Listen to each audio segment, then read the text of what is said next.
ನಮ್ಮ ಕರ್ನಾಟಕದಲ್ಲಿ ಮೈಸೂರು ಸಂಸ್ಥಾನ ಅಂತ ಇದೆ, ಅರಮನೆ.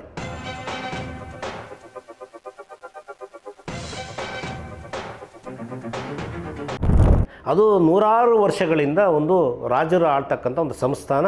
ಅದಕ್ಕೆ ಒಂದು ವರ್ಷ ಪ್ರತಿ ವರ್ಷ ಒಂದು ದಸರಾ ಅಂತ ಮಾಡ್ತಾರೆ.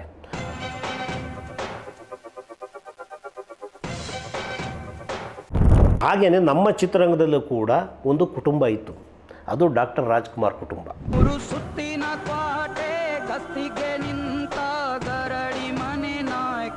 ಆದರೆ ಇವತ್ತಿನ ದಿನ ಯಾವುದೋ ಒಂದು ಸಿನಿಮಾದಲ್ಲಿ ಒಂದು ಸಾಂಗ್ ಇದೆ, ಅವರವರೇ ಕಿರೀಟಗಳು ಕಟ್ಕೊಂಡು ಮೆರಿತಾ ಇದ್ದಾರೆ ಅಂತಾರಲ್ಲ, ಸಂಘಗಳು ಕಟ್ಕೊಂಡು, ಆ ಥರ ಅವರವರೇ ಸಂಘ ಕಟ್ಕೊಂಡು ಹಿಡ್ಕೊಂಡು ನಿಂತವರು. ನಿನಗೆ ನಂಬರ್ಗಳೇ ಲೆಕ್ಕ ಇಲ್ಲಣ್ಣ. ನಮಸ್ಕಾರ ಸ್ನೇಹಿತರೆ, ನಾನು ಮರಡಿಹಳ್ಳಿ ನಾಗಚಂದ್ರ. ಸ್ನೇಹಿತರೆ, ಇವತ್ತು ಕನ್ನಡ ಚಿತ್ರರಂಗದಲ್ಲಿ ರಾಜನಿಲ್ಲದ ಮನೆಯಂತಾಗಿದೆ ಕನ್ನಡ ಚಿತ್ರರಂಗ. ನಾನು ಯಾಕೆ ರಾಜನಿಗೊಲಿಸ್ತಾ ಇದ್ದೀನಿ ಚಿತ್ರರಂಗನ ಅಂತಂದರೆ, ನಮ್ಮ ಕರ್ನಾಟಕದಲ್ಲಿ ಮೈಸೂರು ಸಂಸ್ಥಾನ ಅಂತ ಇದೆ, ಅರಮನೆ. ಅದು ನೂರಾರು ವರ್ಷಗಳಿಂದ ಒಂದು ರಾಜರು ಆಳ್ತಕ್ಕಂಥ ಒಂದು ಸಂಸ್ಥಾನ. ಅದಕ್ಕೆ ಒಂದು ವರ್ಷ ಪ್ರತಿ ವರ್ಷ ಒಂದು ದಸರಾ ಅಂತ ಮಾಡ್ತಾರೆ. ಹಾಗೆಯೇ ನಮ್ಮ ಚಿತ್ರರಂಗದಲ್ಲೂ ಕೂಡ ಒಂದು ಕುಟುಂಬ ಇತ್ತು, ಅದು ಡಾಕ್ಟರ್ ರಾಜ್ಕುಮಾರ್ ಕುಟುಂಬ.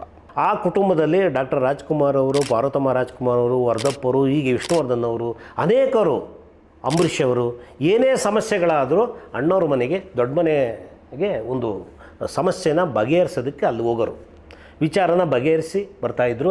ಯಾಕಂದರೆ ನಮಗೆ ಚಿತ್ರರಂಗಕ್ಕೆ ಅಂತ ಒಂದು ಮನೆ ಇತ್ತು. ಆದರೆ ಇವತ್ತಿನ ದಿನ ಯಾರ ಮಾತು ಕೇಳದಿರತಕ್ಕಂಥ ಪರಿಸ್ಥಿತಿ ಕನ್ನಡ ಚಿತ್ರರಂಗದ ಆಗಿದೆ.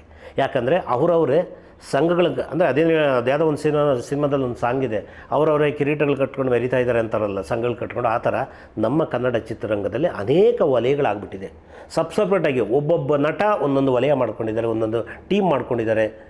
ಒಬ್ಬರು ಸುಮಾರು ಒಂದು 5-6 ಟೀಮ್ಗಳು ನಮ್ಮ ಚಿತ್ರರಂಗದಲ್ಲಿದೆ. ಯಾರ ಮಾತು ಕೇಳೋಂಥ ಪರಿಸ್ಥಿತಿಯಲ್ಲಿ ಇಲ್ಲ. ನಾವು ಅವ್ರ ಮಾತೇನು ಕೇಳೋದು, ಇವ್ರ ಮಾತೇನು ಕೇಳೋದು, ಈ ಥರ ಪರಿಸ್ಥಿತಿ ನಮ್ಮ ಚಿತ್ರರಂಗದಲ್ಲಿ ಆಗಿದೆ.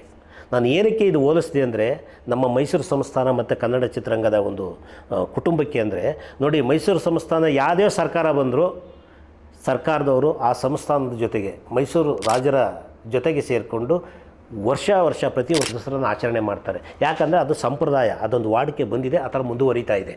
ಅದರಿಂದ ಏನೂ ತೊಂದರೆ ಆಗ್ತಾಯಿಲ್ಲ. ಆದರೆ ಇವತ್ತು ನಮ್ಮ ಕನ್ನಡ ಚಿತ್ರರಂಗದಲ್ಲಿ ಒಂದು ದೊಡ್ಡ ಮನೆ ಕುಟುಂಬ ಇತ್ತು.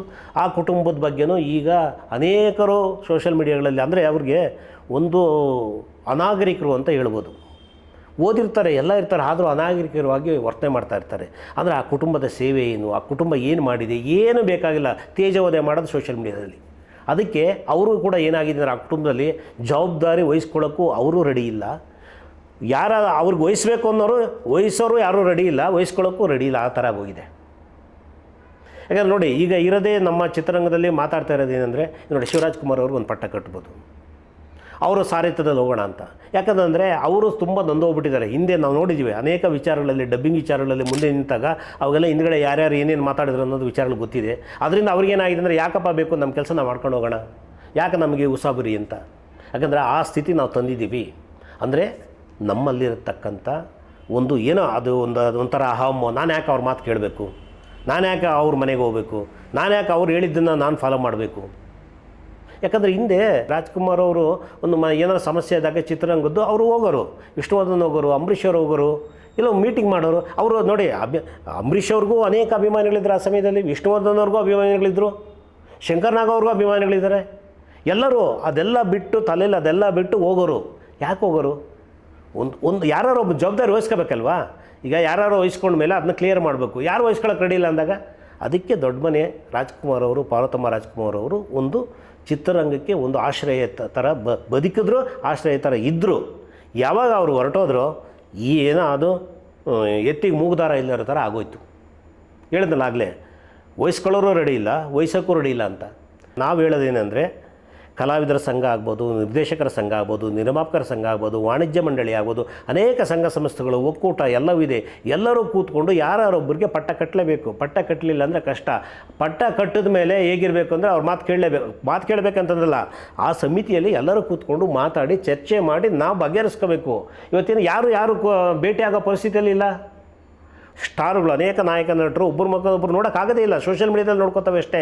ಎಲ್ಲರೂ ಒಗ್ಗಟ್ಟಾಗಬೇಕು, ಒಗ್ಗಟ್ಟಿಂದ ಇರಬೇಕು. ಒಗ್ಗಟ್ಟಿಂದ ಇದ್ರೇ ಕನ್ನಡ ಚಿತ್ರರಂಗ ಬೆಳೆಯೋದು, ಒಗ್ಗಟ್ಟಿಂದ ಇದ್ರೇ ಚಿತ್ರರಂಗಕ್ಕೆ ನಾವು ಒಂದು ಹೆಸರು ತಂದು ಕೊಡೋಕ್ಕಾಗೋದು. ಯಾಕಂದರೆ ಇವತ್ತವರೆಗೂ ಯಾಕೆ ಹೇಳ್ತಾರೆ ಹೇಳಿ, ರಾಜ್ಕುಮಾರ್, ವಿಷ್ಣುವರ್ಧನ್, ಅಂಬರೀಷ್ ಅವ್ರ ಹೆಸರು, ಅವರು ಆ ಥರ ಆಲ್ದು ಮರದ ರೀತಿ ಅವರೆಲ್ಲ ಇದ್ದರು, ಬೆಳೆದ್ರು, ಕನ್ನಡ ಚಿತ್ರರಂಗವನ್ನು ಬೆಳೆಸಿದ್ರು ಒಗ್ಗಟ್ಟಿಂದ. ಕೆಲವು ಮನಸ್ತಾಪಗಳು ಇದ್ದೇ ಇರುತ್ತೆ. ಆ ಮನಸ್ತಾಪಗಳನ್ನ ನಾನು ಹೇಳೋದು ಬದಿಗೊತ್ತಿ ಒಬ್ಬರು ಯಾರಿಗೆ ಅದೊಂದು ಪಟ್ಟ ಕಟ್ಟಿ, ಈಗ ನೋಡಿ ನಮ್ಮ ರವಿಚಂದ್ರನ್ ಅವರಿದ್ದಾರೆ, ಶಿವರಾಜ್ ಕುಮಾರ್ ಅವರಿದ್ದಾರೆ, ಯಾರಿಗಾದರೂ ಎಲ್ಲರೂ ಕೂತ್ಕೊಂಡು ಮಾತಾಡೋ ಒಂದು ಪಟ್ಟ ಕಟ್ಟಿ ಏನೋ ಯಾಕಂದರೆ ನಾವು ಬಗೆಹರಿಸಬೇಕು. ಏನು ಮಾಡ್ತಿದ್ದೀವಿ ಅಂದರೆ ಇವತ್ತು ಎಲ್ಲ ಸೋಷಿಯಲ್ ಮೀಡಿಯಾಗೆ ಹೋಗ್ತಾ ಇದ್ದೀವಿ. ಈಗ ಸೋಷಿಯಲ್ ಮೀಡಿಯಾದಲ್ಲಿ ಬಗೆಹರಿಸ್ತಾರ ನಮ್ಮ ಸಮಸ್ಯೆಗಳನ್ನ ಬಗೆಹರಿಸ್ತಾರಾ? ಇಲ್ಲ, ಅದಿನ್ನೂ ವೈರಲ್ ಮಾಡಿ ಸುದ್ದಿ ಮಾಡಿ ಏನೋ ಅವಂತರಾಗಿ ಹೋಗ್ಬಿಡುತ್ತೆ. ನಮ್ಮನ್ನು ಮಾನವರಿದ್ದು ನಾವೇ ಕಳ್ಕೊಬೇಕು, ಆ ಪರಿಸ್ಥಿತಿ ಆಗುತ್ತೆ. ಅದಕ್ಕೆ ಅಂತ ಒಬ್ಬ ಕುಟುಂಬ ಇದ್ದರೆ, ಒಂದು ಮೈಸೂರು ಸಂಸ್ಥಾನ ಅರಮನೆ ಥರ ಒಂದು ಕುಟುಂಬ ಇದೆಯಲ್ವ, ಆ ಥರ ಒಂದು ನಮ್ಮ ಚಿತ್ರರಂಗದಲ್ಲಿ ಕುಟುಂಬ ಇದ್ದರೆ ದಯವಿಟ್ಟು ಚಿತ್ರರಂಗದಲ್ಲಿರ್ತಕ್ಕಂಥ ಮಹನೀಯರಿಗೆ ಹೇಳೋದು, ದೊಡ್ಡ ದೊಡ್ಡ ನಿರ್ಮಾಪಕರಿಗೆ, ನಿರ್ದೇಶಕರಿಗೆ, ಕಲಾವಿದರಿಗೆ ಹೇಳೋದು, ದಯವಿಟ್ಟು ಯಾರಿಗಾರು ಒಂದು ಪಟ್ಟ ಕಟ್ಟಿ ಆ ಪಟ್ಟದ ಮುಖಾಂತರನೇ ಹೋಗ್ಬೇಕು ಚಿತ್ರರಂಗನನ್ನು. ಮತ್ತೆ ಹಳೆಯ ನೆನಪುಗಳನ್ನ ಮರುಕಳಿಸಿ ಅಂತ ನಾನು ತಮ್ಮಲ್ಲಿಯ ಕಳಕಳಿಯಿಂದ ಪ್ರಾರ್ಥನೆ. ನಮಸ್ಕಾರ ಸ್ನೇಹಿತರೆ.